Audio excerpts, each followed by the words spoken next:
The Atlanta Braves follow up last night's victory with an absolute clunker tonight, dropping their game to Miami 4-0. Let's break it down on the Braves Postcast.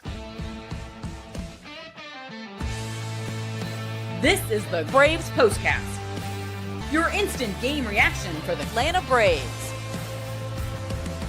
Part of the Locked On Podcast Network, your team every day. Yes, welcome on into the Braves Postcast, part of Locked On Sports Atlanta, where we cover your Atlanta sports teams each and every day. I'm your host, Lindsay Crosby. You can follow me on social media at Crosby Baseball. He's Jake Mastroianni of Locked On Braves. Follow him on social media at Shortstop Ball. While you're out there, you can subscribe to the podcast audio, Spotify, Apple, wherever you get your podcasts, on YouTube. Subscribe to the channel, both Locked On Braves and Locked On Sports Atlanta. Hit the notification bell so you know when we go live and talk about your Atlanta Braves every single day. And Jake, we have to talk about these Atlanta Braves. You follow up a 10-0 shutout victory last night with a 4-0 loss to the Miami Marlins, and one where just generally nothing worked for the Braves tonight. Before we get into some of the specifics, how frustrating is it to follow up yesterday's game with this game? Because yesterday's team looks like they could beat anybody in baseball. Tonight's team, you wonder if they could beat anybody in baseball. Yeah, it's beyond frustrating. I mean, you got all the momentum from Friday night in the big win at home in the home opener. You think the offense maybe has found something. You got Cal Quantrill on the mound. You feel pretty good about your chances, even if AJ Smith-Shawver doesn't have it, but you can't win if you don't score. And it was just pathetic. I mean, I see some of the comments coming in. I'm not trying to sugarcoat anything. This is bad. It was a pathetic looking offense tonight. It just cannot happen. You cannot follow up what you did on Friday and then put a goose egg up the next day, especially when you put yourself in an 0-7 hole. It's bad offense, and it looks more like what we saw, the first 7 games, what we saw most of last year. Yeah, and so like the way this one starts, obviously very, very frustrating start for AJ Smith-Shawver. Leadoff double to Xavier Edwards. Very first pitch of the game, center cut fastball. I mean, just as middle as you can possibly get. And after a double play, he walks Otto Lopez, and then Matt Mervis, first pitch on a center cut fastball for a 2-run homer. So Braves are in a hole. And then when they come up to bat, to me, that was, I'm going to call it the turning point of the game right there. Time to reveal where the game was won or lost. It's the turning point. This is something where Michael Harris, coming off a great game last night, he takes the first pitch, a fastball low in the zone, hits a line drive to right field. He's on second base. And from that point, he doesn't move. Ozzie Albies lines out. Marcell Ozuna lines out. Both of those to right. Matt Olson flies out to center field. So 0-3 with runners in scoring position. You can't match any of the runs that Miami scored. Frustrating. And it just kind of felt like that was a microcosm. That group of guys, your Albies, Ozuna, Olson, Riley, finished this game getting on base a grand total of, I think, 2 times. Olson walked and had a hit. And it's just, it doesn't matter how good the bottom of your lineup goes. Nick Allen at shortstop, like whatever, if your core guys in your lineup can't produce.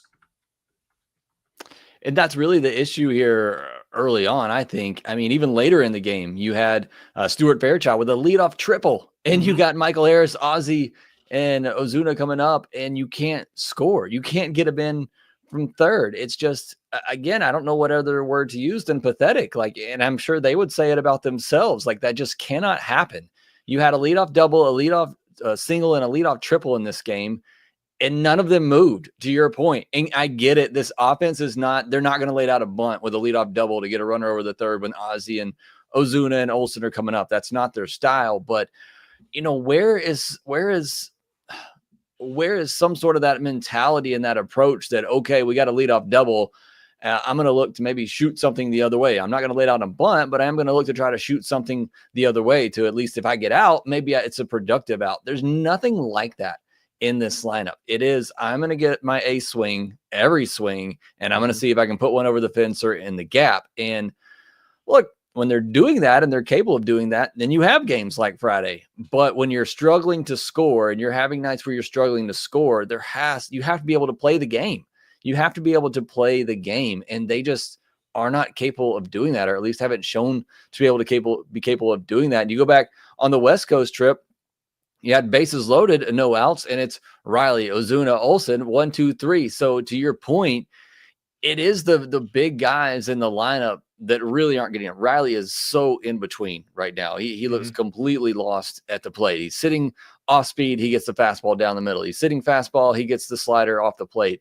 He is just caught in there. His last swing actually was a good one. He did take the pitch down and away and shoot it to right field. Unfortunately, just right at the right fielder. But that was the turning point in the game, because you respond to that. Those first inning runs, you come back and at least put one on the board, and you kind of get that momentum that you had from Friday night with the offense. But there you are, you fail in that spot again, and it's like, okay, here we go. And then every opportunity they have the rest of the way, which weren't that many, it was, okay, here's another chance. Oh, we failed again. And that kind of, runs and gets into their head, I think, a little bit. It's become very mental for them at this point. Yeah. And if I read this right, like, they didn't actually have more than one runner in scoring position chance until the back half of the game. Like, they had those 3 in the first inning, and then there was like 1 or 2 until you get to that 8th inning when they had 3 opportunities to bring in Fairchild and didn't do it.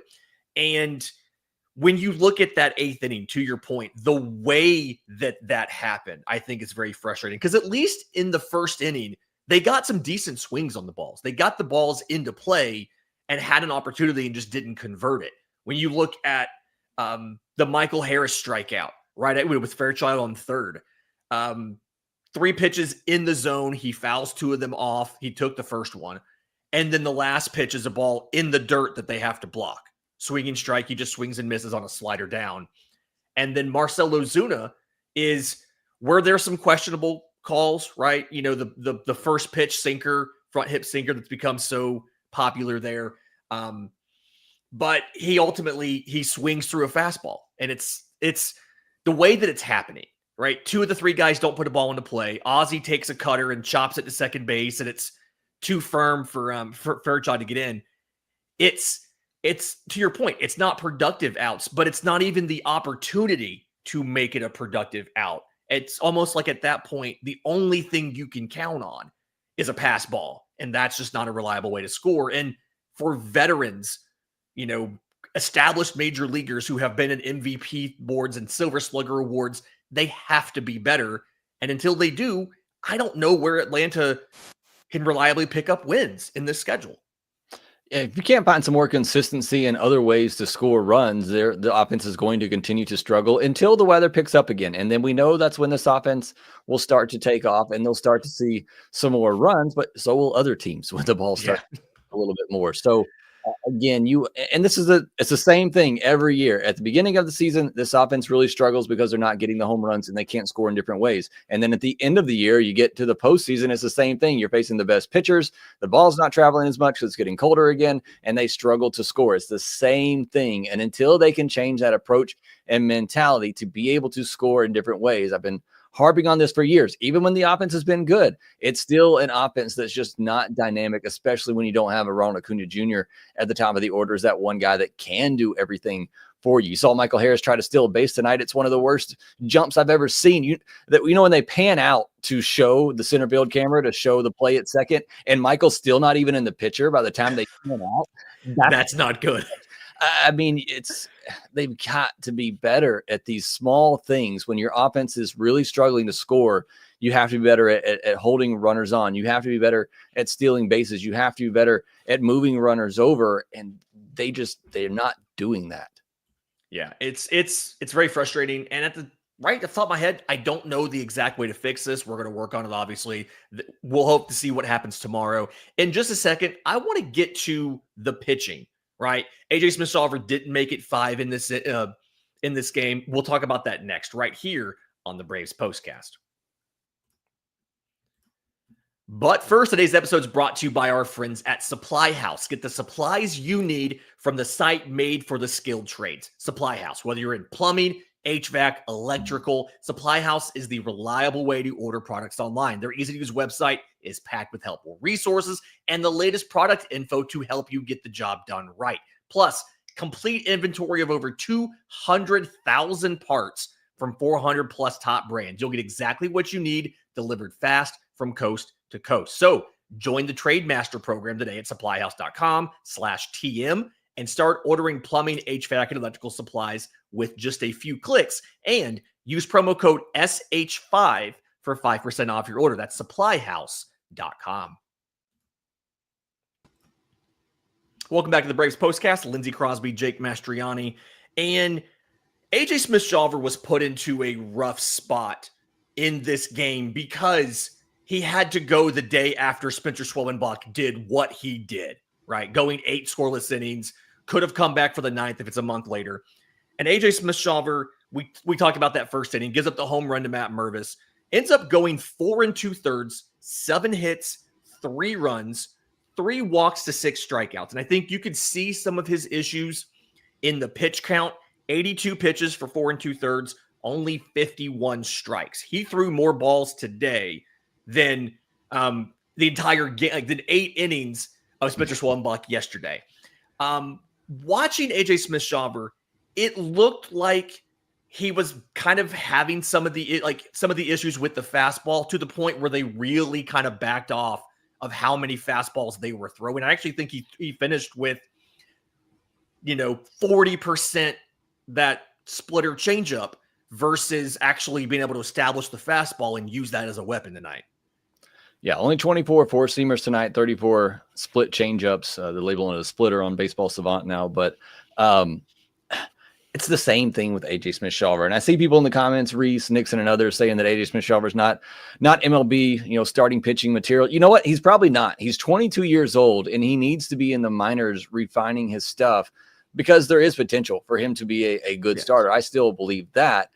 But he's still 22 years old. He's still learning how to pitch, and not everybody picks it up as quickly as Spencer Schwellenbach does. Spencer Schwellenbach is 1 in a million with what he's been able to do. Yeah. AJ Smith-Shawver just needs more development, and until he could command that fastball, there's gonna be a cap on how good he can be. We know the off-speed stuff. We know the split changeup, how great it can be, but it's kind of the same thing as Ian Anderson a little bit. Until you can learn to command that fastball, it's going to be a problem because it's not even though it has some high velocity, it's not necessarily a fastball that is going to get on hitters. And you saw that tonight. You leave it over the middle of the plate. It's not even a Spencer, and not many fastballs are. It's not a Spencer Strider fastball where you can throw a Spencer Strider fastball middle at 97, 98, and it gets on you and you can blow it by hitters. He doesn't have that. And so until he can command that in the zone and on the edges, he's not going to be able to go deep into a ballgame. And I don't know how long the Braves can sit here with a rotation with 3 guys in Smith-Shawver, Grant Holmes, and now possibly Bryce Elder, where you don't feel comfortable and confident that you're going to get 5 innings out of them when they go out. I mean, it's going to kill a bullpen that's already seems very thin. Suarez has actually done a pretty good job. A couple of times he's come in to help the bullpen. But you have 3 guys in your rotation that you aren't confident when they start that you're going to get 5 innings out of them.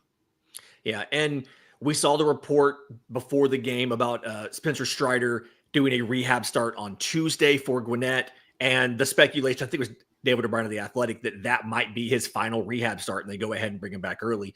On the AJ Smith-Shawver point, the thing that I really saw on the fastball, and again, he went away from it, was they weren't really throwing the fastball up in the zone.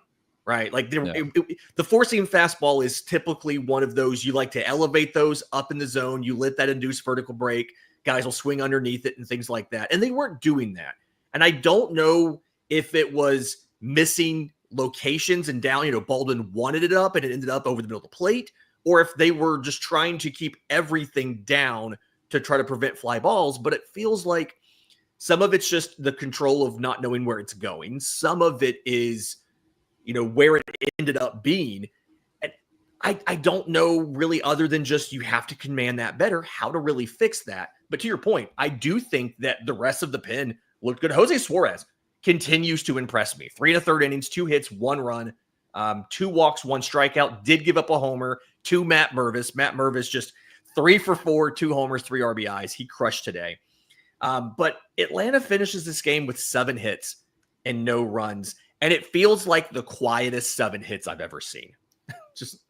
And it's because nobody moved, right? I mean, you get 7 hits. I think they had a couple walks in the ball game, and that's kind of what we're alluding to. Like that should lead to a run or two. Like that shouldn't lead to a shutout.